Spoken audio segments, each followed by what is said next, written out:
దేవుని కోసం ప్రతిష్ఠించబడిన మనుషుల జోలికి మీరు వెళ్ళొద్దు. ప్రైజ్ అలా. పెళ్లి చేసుకోవాలంటే బోళ్ళంతమంది ఉంటారు, ఒకటి కాదు కదా 4 చేసుకుంటారు, అది మీ ఇష్టం. అర్థమైందండి? అది ఎవరి ఇష్టం. ఎవరు కాదంటే ఎవరు ఆగుతారో చెప్పండి? అది దేవుని మందిరపు వస్తువు. వాళ్ళు దేవుని చేత ప్రతిష్ఠింపబడిన వాళ్ళు, వాళ్ళు దేవుని కోసం ఏర్పరచబడిన వాళ్ళు. వాళ్ళ జోలికి మీరు వెళ్ళొద్దు, వెళ్ళి లేనిపోని శాపాలు తెచ్చుకోవద్దు. ఆమె వాళ్ళు దేవుని చేత ఏర్పరచబడిన వాడు, వాళ్ళ జోలికి వెళ్ళొద్దు. తిట్టాలన్నా కొట్టాలన్నా దేవుడికి అధికారం ఉంది. శిక్షిస్తాడు, అవసరమైతే రక్షిస్తాడు. హల్లెలూయా. కళ్ళెర చేస్తాడు, అవసరమైతే కౌగలించుకుంటాడు.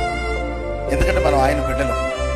క్షణమాత్రం ఆయన మనల్ని విడిచినట్టు ఉంటుంది, గొప్ప వాత్సల్యతో మనల్ని మన ఆయన చేర్చుకుంటాడు. హల్లెలూయా.